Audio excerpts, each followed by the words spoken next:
What's going on, OKC fans? And before I could even get started, our member Unk is in the chat. What up, Unk? This team is very fun to watch. With that being said, we're going to open up with a 122-95 victory over the Portland Trailblazers. A much needed, I don't want to say needed, it was a payback victory. The team came out in the first quarter and won the first quarter by 21 points, 39-18. So they definitely had this on their mind. They're playing like a team that didn't want one loss on their record so far in the year, which is outstanding. I'll go over the box score real quick. SGA 37, 5, and 7 had 28 points in the first half. Missed one shot in the first half, finished 13 of 18, 2 of 3 from 3, 9 for 9 from the line. And I do believe from going 9 for 9 from the line, he is officially 50, 40, 90 on the season so far. So SGA's keeps growing to new heights. Kaysen goes for 7. Chet 5, 9, and 4. A little off night for Chet. Hartenstein 7 points, 15 rebounds. Lou Dort 5 points. But the big story in this game was Ajay Mitchell goes for 20 points off the bench. 8 for 8 shooting, 2 for 2 from deep. He did miss those 2 free throws, and he did say Gallo was interviewing him at the end of the game. He was like, "Did your teammates tell you that you were perfect throughout the game?" He was like, "No, they actually told me that I missed 2 free throws." That's why we love this team so much.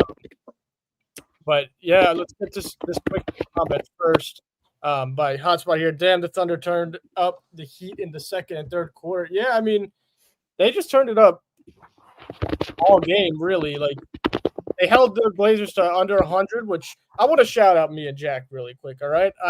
We're not a betting show, okay? Don't come to us for betting advice. But in the pregame, I told you under. Jack told you over SGA, over AJ Mitchell. We went 3 out of 4. We told you to take over on Chet, but sorry, we're not a betting show. But I just want to shout that out.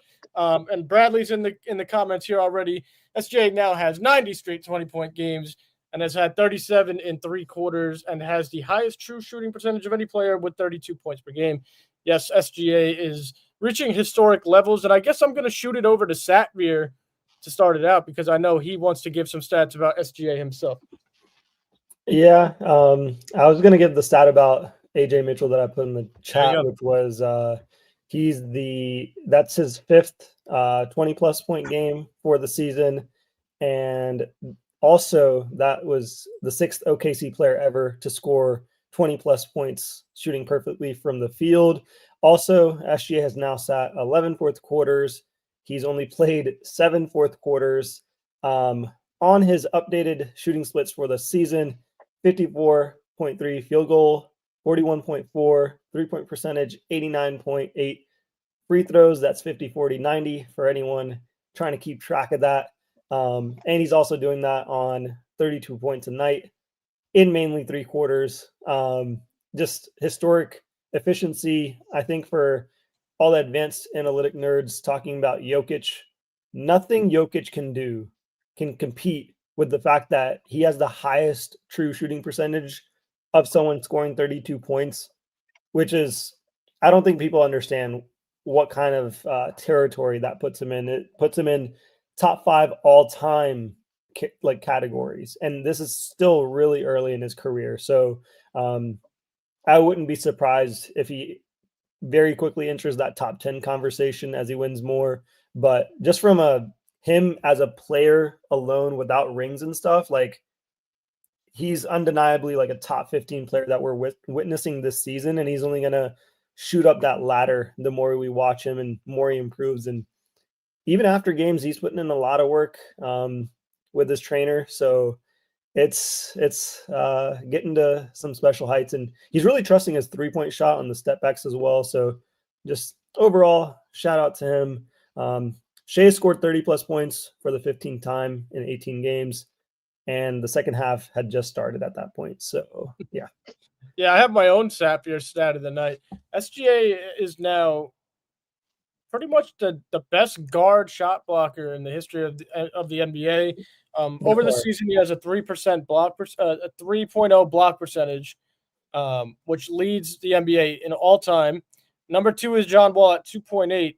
Number 3, 4, and 5 on that list is SGA from 25-26, 22-23, and 23-24 seasons. So Also Crazy. adds it on the defensive side of the ball. But let's get back to the game. Sending it over to Jack. Jack, your thoughts on tonight's performance from OKC? Well, first off, I'd like to shout you out for the prediction that they'd be under 100 points, which they were. Like you said, all our betting props were really good in the preview today, so not that you should take our advice ever.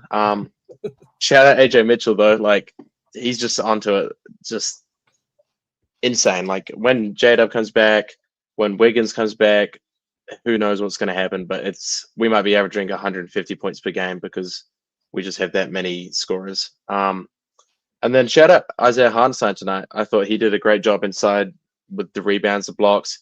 It wasn't a night that we needed him to score, which he didn't. But 15 rebounds, 3 blocks.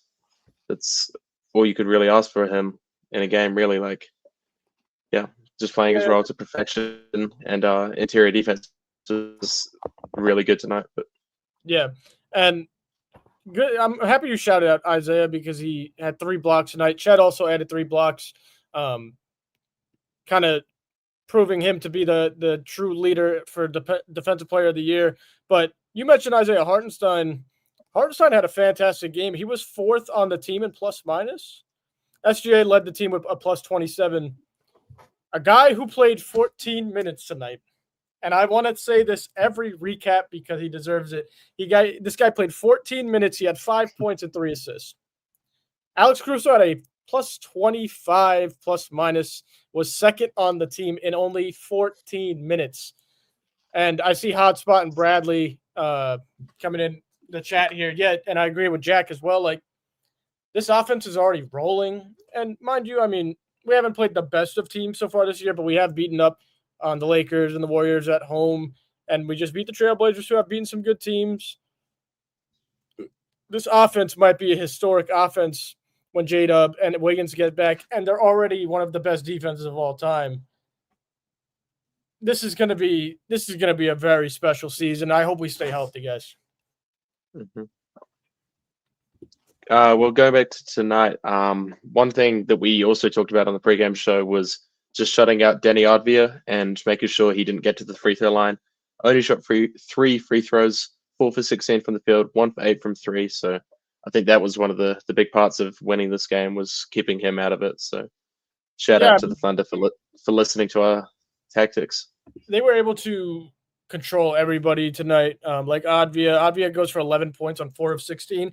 It's kind of like where he was at in the first half of the game in Portland. But like we mentioned in the preview, that's the Lou Dort effect, right? Lou Dort wasn't playing in that game in Portland. Lou Dort shut him down all night, and then when he wasn't on it, he passed him right over to Kaysen. Kaysen had a wonderful game defensively as well. But really, everybody outside of Jeremy Grant had a solid game, pretty efficient as well. But they had outside of Jeremy Grant, they had 2 players over 10 points or 10 plus points. So the defense really stepped up tonight, and I'm hyped, boys. I'm hyped.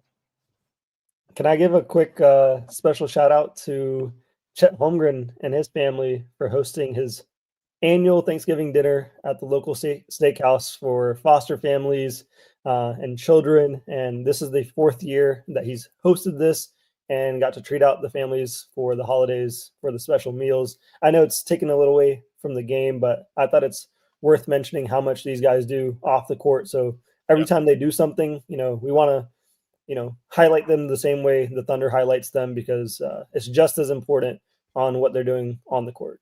Absolutely. And I want to get to a comment here from Mark Espinoza in the chat. It looks like Hotspot already answered him, but I guess we'll answer this as a panel here. He said, if we keep this pace is there anyone that could beat us? And he said, I mean, honestly. I'm going to let you guys go first. Jack, if you want to kick this one off for us. Yeah, this reminds me back to last year when we were recording before the All-Star break. And I remember saying something along the lines of, if we played the same we do tonight, we're not losing another game. Right. And it's still the same reasoning for this is if we're playing like we are, we won't lose another game, but we won't always. But so theoretically on this pace of this defensive pace, this offensive pace, yes, we will not lose another game. But obviously, that won't always happen, but yes. Yep. As far as my answer, the main thing I'm going to worry about post All-Star break is just probably not something the fans want to hear, and rarely what I say is something fans want to hear, but I do want to start seeing some load management come into our starters and maybe even our sixth man. I rarely say that, but because of how good we are, this team is eerily reminiscent of the Golden State 2016 team, and the biggest thing that hindered them, they had won a championship and they had gone so far into the playoffs to where it was so exhausting and there were so many injuries involved. And both of those things are something I'm looking out for, because it is we are young, but it's still a lot on the body. So the more we can manage them throughout the season and then up until we get to the playoffs and throughout the playoffs, I think we have the best roster to do that. We saw that early in the playoffs last year. We managed most of our starters really well. I was really proud of that. So I think we'll keep that up. But it is something that I'm watching with these injuries because of how far we went to Game 7 of a finals. So year to year, if you keep that up, that's just something naturally to watch out for. I'm not really worried about a specific opponent. I am keeping my eyes out on the Pistons squad out there. You look that good. That team's looking good. I wouldn't mind facing them in a finals matchup, but for us to go through a gauntlet West and then face a Cade Cunningham, I think that'd be a really tall task, even with the amount of defenders that we have, because he's kind of a unstoppable force at his size. So, yep. Yeah, I agree with both of you guys. I always like when Jack mentions, like, as of right now, the only way we lose games is if we shoot ourselves in the foot and we lose them ourselves. We have a bad night shooting, or the other team has a guy that goes for 50 and they shoot 80% from deep as a team. And Satvir, I mean, one of the greatest thing that's going to come about during this season when Dub and Wiggins get back, and even Topic, hopefully he gets back. We always pray for that. SGA is already load managing because he doesn't play fourth quarters. And he's doing that without Dub and Wiggins on the floor. So that's going to be a rotation where when they get back, SGA won't play a fourth quarter. J-Dub won't play a fourth quarter here and there. J-Dub will sit an extra 3 minutes in the second quarter. You get what I'm saying here. We're going to have enough players to keep the rotation smooth to where guys aren't even going to have to take days off. Maybe they'll sit Chet on a back-to-back night because, we want to keep him healthy for most of the season. But they're going to be able to take those mini breaks in between games, sit out fourth quarters, sit out multiple quarters at some point. I'm assuming that's going to happen eventually with this team. So we are in a very good spot. But yeah, I love the shout out of the Detroit Pistons. They remind me of the OKC Thunder from a few years ago. And obviously the Denver Nuggets have a top 2 player in the NBA, and you always got to be respectful of that. I see you are very eager to get some off your mind. I got to get it off my chest. I've been trying not to cut you off, but I just can't contain this news right here. Philadelphia's loss today gives OKC 3 potential lottery picks at the end of the season. I mean, I'm already bragging to my friends that are Lakers fans that we got 2 picks and we may repeat whatever. To have 3 in the lottery and knowing that, this is a very easy potential finals run here. It's like if we don't win it this season, good luck next season, because we may actually go 81-1 or something crazy, because you bring in 3 lottery level talents on top of this roster. Even if you trade away 2 guys that are high on salary, the names that shall not be mentioned, we're good. You get there. Yeah, we're good. So I'm loving life right now. This is crazy. Yeah, we're riding a high right now. I'll touch on that a little bit, but it hurts my brain to touch. I don't want to talk about it too much. I'm not mentioning it. We're moving on. 3 potential first lottery picks. They even haven't, if we don't get it done this year, and forgive me for saying that, they have the opportunity to trade picks to get a superstar. All right, anyway, let's move on. I want to get to a lot of these comments because they've been rolling in. I saw a few that I want to get to. First out, shout out Nature here for this comment. Outstanding. But there was a few. Tabby, don't worry. We're going to get to everything. So we'll be on for much longer. You didn't miss anything. And you haven't missed anyone's favorite segment of the night either. So don't worry about that. There was a few more here. And I'm losing them now. Here we go. Unk said, I'm pretty sure Chet wants to play all 82 this year. Yeah, he does. He already missed a few of the on a couple back-to-backs, but He absolutely does. Unk, again, it's a great time to be a Thunder fan. There was one that I really wanted to get to, and I lost it here. So forgive me, everybody, if we're not getting to all the comments. If you do want to be prioritized in the comment section, by the way, go check out our premium memberships on the YouTube channel. We prioritize all of those comments first, and there's many other perks. You go read on that and join the community. Much fun. But I did miss it. So let's go to this comment from Nature. 75-7 this year, and if we get Cam Boozer, 80-2. Yeah, isn't that the luxury that we're riding on right now? It's quite a time to be an OKC fan, and I don't think any of us saw this coming 5 years ago. I'll tell you that. Mm-hmm. I want to shout out Indie Sports Fan, another member for us, really quick. Said if I was the Thunder, I'd trade the first round picks to the Patriots for a second round pick. Indy, we all have a lot of respect for the Indiana Pacers. You know that firsthand, but that's something we're gonna have to be a little bit selfish on. No, I was gonna say we'll slide them one for a player or two if they need to unload some bench guys. Yeah, if you know, there's a couple of guys on Indiana I don't mind. Oh yeah. Let's get back to tonight. Let's get back to tonight's performance, because this is really, really special performance tonight. I'm going to ask you guys a question. I want both of you to answer it. How impressive is it for a team that's 16-1 coming into this game? And I know the Portland Trailblazers were the team that beat the OKC Thunder. How impressive is it for the Thunder? You're just watching them, and you see it. You see Shea going crazy, animated, very emotional in the first quarter, wanting to They wanted to murder the Trailblazers tonight. How is a team that's this good, that's breezing by all these teams, able just to lock in super early against a 7-9 team to coming into tonight and just absolutely dominate them from the jump? That's my question. Well, I mean, for you and me, it was obvious. Like, we saw it happening from our preview. We knew that they'd be playing with a chip on the shoulder.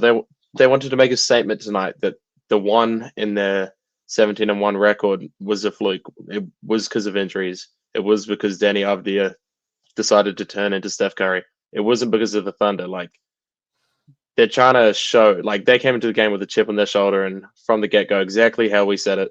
They were shooting good. They were being aggressive.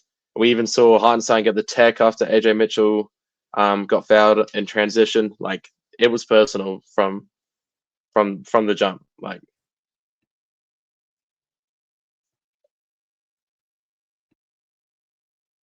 Sapphire, I think your mic broke there for a second. Yep. I was going to say for this win, for this team, once I saw the injury report, I already knew it was over for them. I wasn't there for the preview, but I saw the report where we had Caruso coming back. Dort's already in the lineup. Like, when you have guys returning, and if we're even semi-healthy against most of these teams, like, we even saw it last year. We only really were missing Chet for a majority of the season, and our victory margin was like plus 15. Now it's even growing past that because our defense is getting even better and offense is getting better. So this was supposed to be an easy win. I don't even think it was a fact of like just they were trying to prove a point. It's just, hey, we just got a couple more guys back and, more Thunder players that we have rotating in and out. I think our 5-5, like our 10-man roster that we can put out is honestly like demonic, because you go from Shea to AJ, Dort to Kaysen. You pretty much are trading each player one for one most of the time without much of a drop off, or like, from a skill standpoint. So yeah, they had no chance tonight. Yeah, I want to get to this comment from Mark in the comments as well.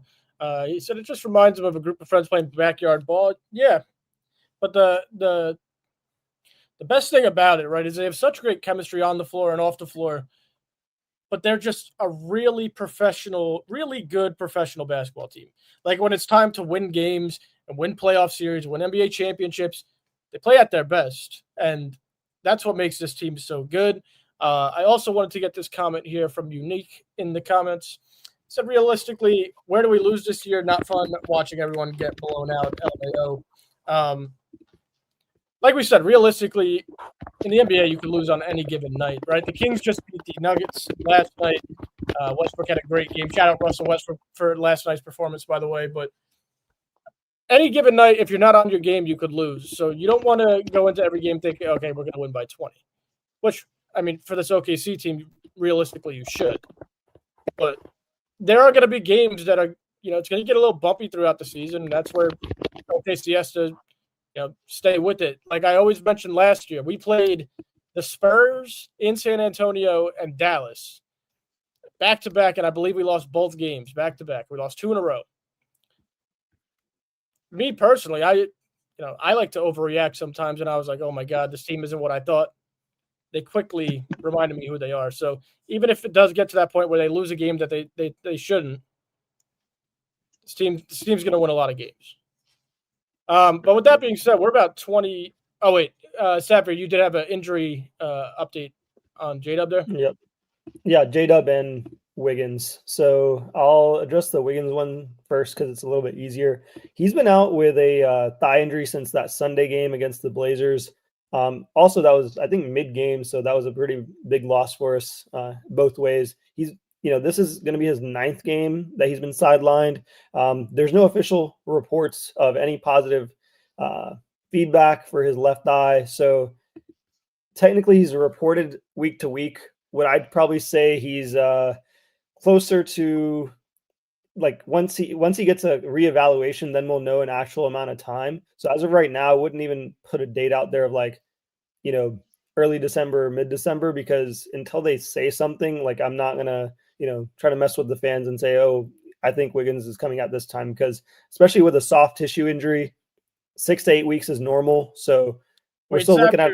Sapphire, I'm just going to cut you off real quick because we got to shout out Mark Espinoza, a new member. Welcome to the family, Mark. Welcome to the community. Go check out our past members-only videos. And for you, no, I'm joking, for all of our members, we got 2 more coming out this week, so keep an eye out. Shout out to Mark Espinoza. Welcome to the community. Sapphire, go ahead. Yes. So, yeah, just to finish up on the Wiggins, no major updates. We just got to wait for the Thunder to put something out. For J-Dub, I do have something a little bit more substantial. So when he got reevaluated, he had a little bit of a minor setback. So he was put for 10 to 14 days out. So that would put him for the first week of December. So that's when we'll see his next update come out, whether he has more setbacks or if he's going to be ready. And they say he's going to be ready. He'll probably be ready within that second week. So second week of December is probably what I'm looking at for J-Dub realistically, as long as there's no setbacks. Yeah, realistically, that should be it. He looks very good in warm-ups. He hasn't had any brace on. He's been warming up. He's been at team shoot-around. So like Sapphire said, as long as everything goes right in the next week, could be the end of the first week of December, could be the second week, but he'll be back very shortly, which is very exciting news. But with that being said, shout out Butch as well for Go Mark. Yeah, everyone spam Go Mark in the chat. But anyway, it's time for everyone's favorite segment of the night. We're about 23 minutes in. And if you're new to the channel, it's called What the Hell is Jack Wearing? So every night, every time OKC wins on a post-game live, Jack wears a OKC jersey. He doesn't tell the panel, Unk's already on it. He doesn't tell the panel what jersey he's wearing or whose jersey he's wearing, and it's our job to guess it. I want all of you guys in the comments to drop your guess. What jersey is Jack wearing? It looks to be a blue away jersey. And I think they're all over it. But Sapphire, I'm going to let you go first. Yeah, I try not to let the comments influence me too much. My first guess in the comments right now. Yeah, my first guess on this was I feel like the Chet one is the solid orange, so I feel like that'd be a really bad guess here. Looking at who had a good game for us, I think he may have preferred, man, so many people had a good game. Everyone likes AJ, but I am gonna go with I'm gonna go with Hartenstein for some reason. It's just calling to me. It was between Hartenstein and Chet because I feel like, I don't know. I'm going with Hartenstein. This is my favorite comment of the night. I bet it's not AJ, but I'm going him anyway. I love that original. That's awesome. We got an Isaiah Joe shout in the chat. We got a lot of people going AJ. We got Hartenstein. We got Wiggins. We got J Will. I believe Unk goes Wiggins. I mean, we have J Will. Yeah. I have to guess here, and I really want this one because OKC had a wonderful victory today, but just to top it off, I need something more. I need something more, and I need to get this right here. Inject it into your veins, Joe. Yeah, I know. Listen. I'm going AJ Mitchell too. I'm going with all the fans in the chat here, all the members here. I'm going with AJ Mitchell as well. Jack, please tell me it's AJ Mitchell. I'd just like to shout out, this is probably the most people we've ever had guests, so that's great. And then I love Satvir's thought process. I love seeing how much this is provoking the engines to turn in your brain. But without further, it is a Jalen Williams jersey. Jalen Williams! Oh my gosh. Oh my goodness. I whipped it out for the first time this year. Yeah. You cannot. I'm sorry, guys. It's too early for the J-Dub. You can't break out the J-Dub jersey yet. It's not even Christmas. It's not even Christmas, bro.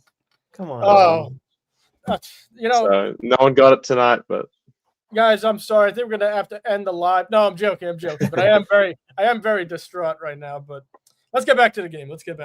Anyway. So with this win, OKC starts off 17-1. I thought last year's start was super impressive. I believe 17-1 is kind of like a fever dream right now. Where do you guys think we could end up this year realistically? And we both, don't give the answer we've already given, right? If OKC plays the way they should win every game. What's our chance at getting 74? That's the question. What's our chance at getting 74? And I want to hear your guys' thoughts on that in the comments as well. Well, 75%? 75%. If I had to put a percentage on it, I think the 25 inside my brain goes Mark and Sam Presti think about it and they're like, do we really care about this record or is there something bigger at play? And we'll know the answer to whether they're going for it or not going for it in that second half of the season, post All-Star break. But I think naturally, like winning 70 games should be pretty easy. So if you had to tell them like, hey, if you go win 4 more, and about Shea, he doesn't just, if there's a record right there that he can go grab, he's not stat padding for it, but he'll go take it. And so, man, yeah, Mark, you're right. Don't ever go with the chat. That's why I never look at the chat. So, Jack, what do you think, Jack? Well, I'm just thinking about the way you said 70 wins is gonna be easy. Like as a Thunder fan, that is just something crazy to think about. But yeah, like what a conversation we're having. How many wins are we gonna get over 70? Like you said, second half of the season, we'll see if they're trying. But I think that if a team were to beat the all-time win record, this would definitely be the team to do it. So, Andy, I would love to see it happen. Andy, bro, come on. Yeah, for me personally, I think it's getting realistic at this point. I do want to see us match up against Denver, and I know we don't match up against them for a while. I think it's February. We obviously get the Spurs back to back the day before the 23rd, and then on Christmas Day, that'll be a decent matchup if Wemby's back. I'd love to see us play the Lakers in LA. Obviously, we took care of them at home, but they do have LeBron back. It's a better team with LeBron than without. You got to admit it, as much as we don't want to. And like Sapir said, there's good teams on the East. I think the Knicks are solid. I think Detroit is fantastic to start the year.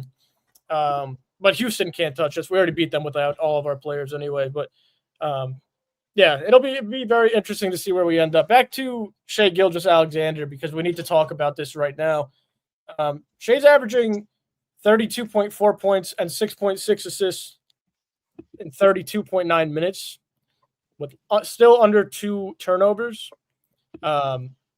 He's shooting 54.5% from the field, 41 from 3, and he's up to 89.8 on the line. So he's almost at 50-40-90. And we can blame that on his past game. He had a rough night from the free throw line. That's almost a point per minute at 55, 41, and damn near 90%. I'm going to go to Sapir first. How is that not the MVP on a 17-1 team? I mean, it's clearly the MVP. I even went through the spiel early on of all the stats Shea's accumulating and catching up to Wilt's 20+ record. I mean, I just think it's not even close. I think this is a year where he should get unanimous MVP for the level of dominance from his own singular play, from his team play. It should be, he's got the greatest guard season going on right now, better than Steph Curry's 2016 season. We were kind of saying that last year, but it was still his first year and he hadn't won a championship, so it was hard to give it to him in that way. He got a lot of votes last year, and I think the only reason he may not get the unanimous is because maybe one or two analysts or whatever are spiteful, if I had to guess, because of the free throw merchant talk or whatever else. But if we had to be realistic about it, like, he should be unanimous MVP this season. Yeah, I agree. If we continue this way, I mean, there's only been one team that started better than OKC, and that was the 73-9 Warriors at 18-0. Go ahead, Jack. Oh, I was just gonna say, I'm not gonna campaign too hard for his MVP because I believe it's in the books already. I don't need to convince Jokic and Luka fans that he's better than them at basketball. But yeah, I'm just excited to see him lift the trophy again because we know it's going to happen, and he'll shut everyone up again. And that's what I learned from last year. I'm not going to lose any sleep or waste any energy trying to talk to, because some of these guys don't understand basketball. So yeah, it will happen, and we'll be enjoying it when it happens. And I love that confidence. I also Indy's really cracking me up over here. 17-65. Indy, from what we went through last year with you guys, I feel like you're able to actually turn the outcome of games. So please just say we're going to win 73 games next time. I appreciate that. No, I'm joking. And Satvir, I wanted to bring this up to you as well, because you did mention the 3 maybe lottery picks and all that. Not that we were wishing for this. This isn't great for J-Dub himself, but he's now missed 18 games and is ineligible for postseason honors. He signed the 5-year, $241 million, obviously, dollar extension, but now he's going to miss out on some of that money this year. No All-Star, no All-NBA, no All-NBA defense. How important is that to OKC, especially for this offseason? And I don't really want to talk about the offseason too much, but I feel like it's a proper time to bring it up since he is now ineligible.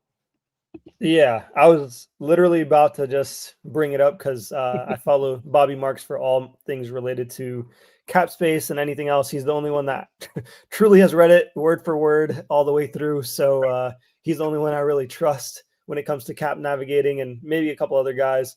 But missing out on an extension worth between 250 to 289 million, and the difference of him just only getting 241 is huge. 40 million is someone's contract on this team between two players. So it realistically puts us in great shape in just the sense of it's way easier to convince the owners. It's essentially a 2-for-1. Like, hey, buy one, get one free, in my opinion. It's like, hey, we already saved 40 million, not on purpose, obviously, but just we saved 40 million here. Go ahead and chuck that to one guy.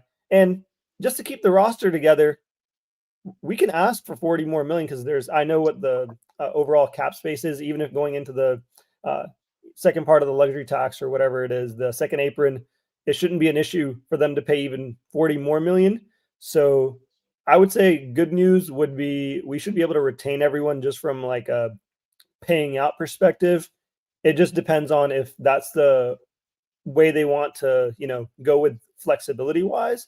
From an ownership and a city, from a fan perspective, from everywhere else outside of who's going to be writing those checks, it should be a no-brainer. But for that person, that's kind of their decision on their money and how they want to spend it.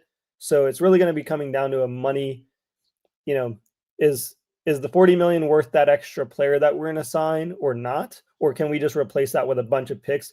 I feel like we can easily replace it with a bunch of picks that are coming in. We have in total like 5 picks this season. 3 of them could be in the lottery. 1 of them could be just a first rounder. We could move up into like the top 5 twice over if we wanted to. So I'm not really worried about roster construction or flexibility. It's really dependent on whatever the Thunder want to do, they can do moving forward with however, Mhm. whatever players they want to do.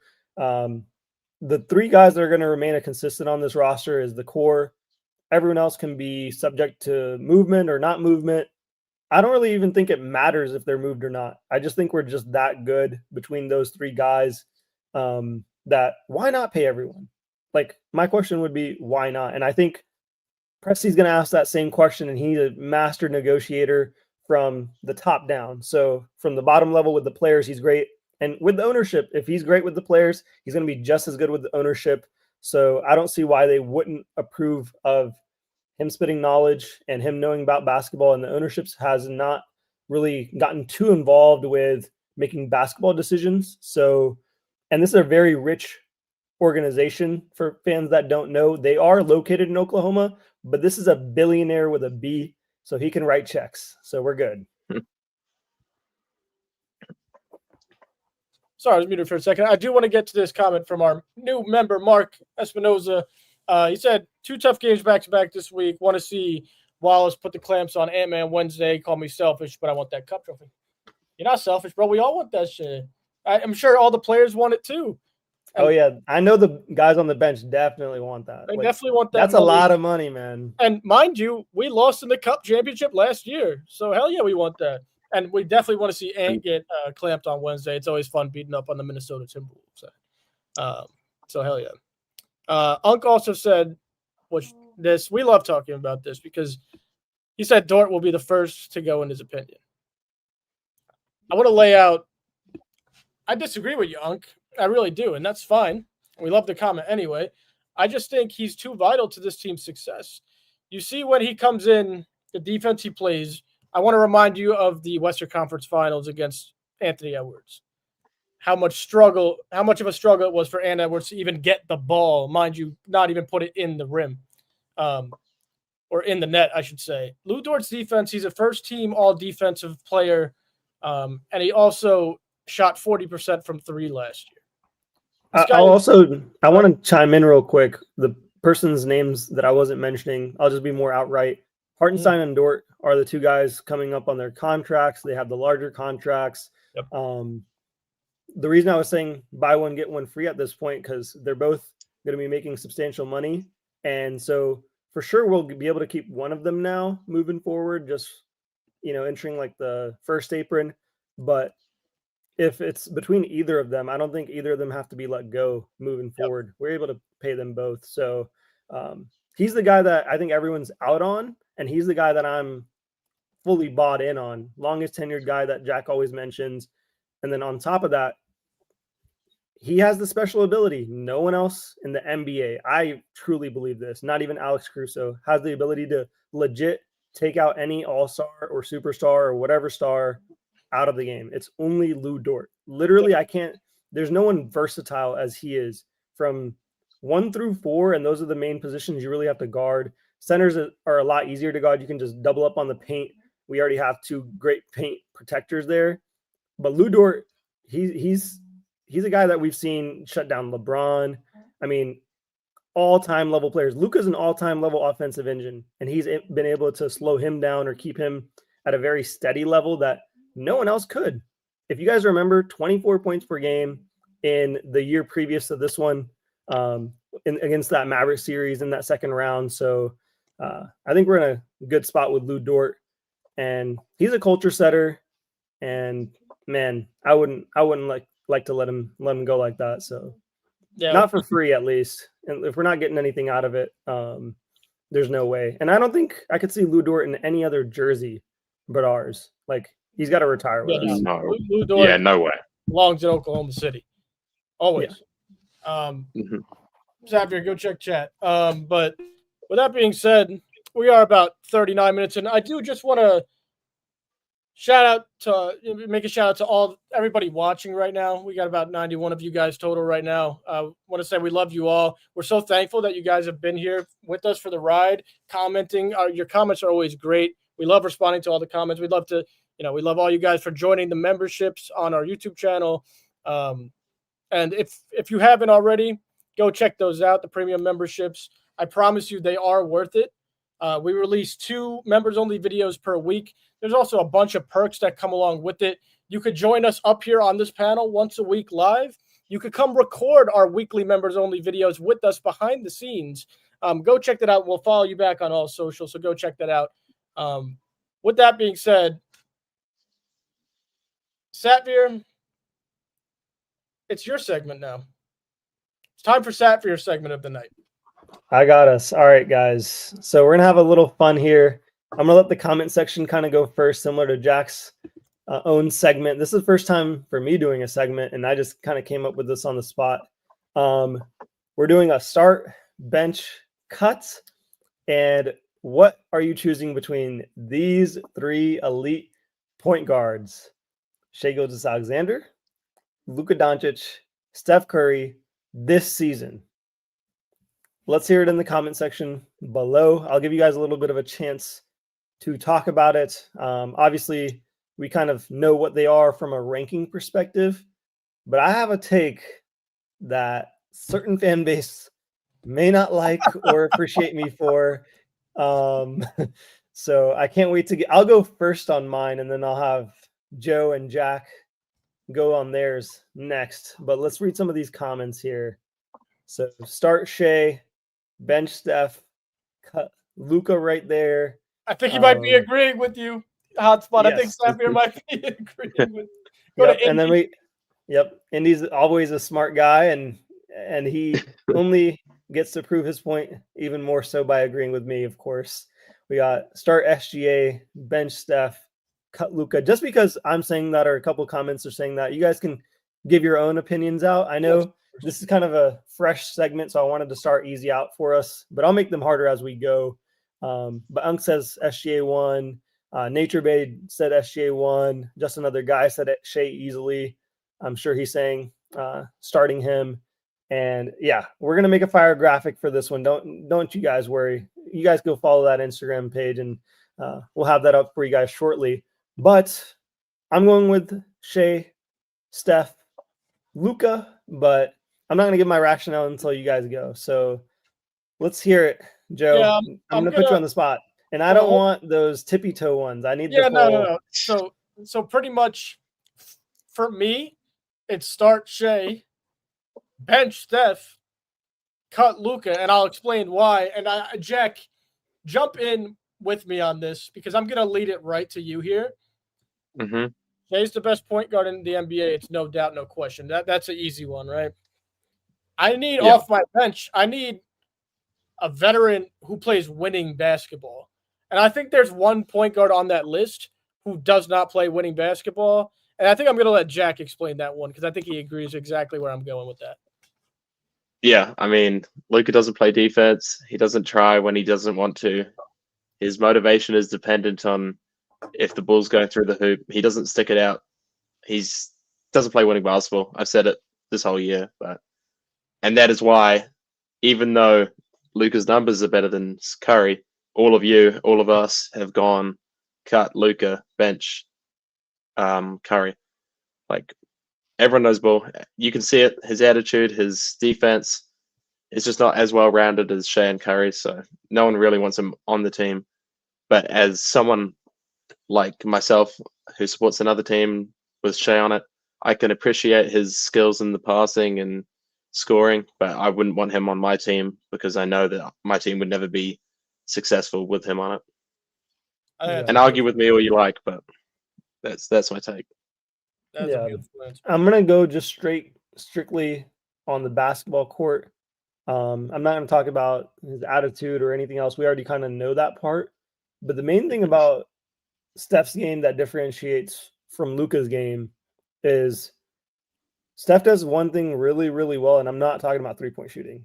He will run around like a marathon runner for a full game from the start of his career to the end of his career to get as many open looks, and he understands his size and he understands his deficiencies, so he makes up for it by putting that work in right on the court.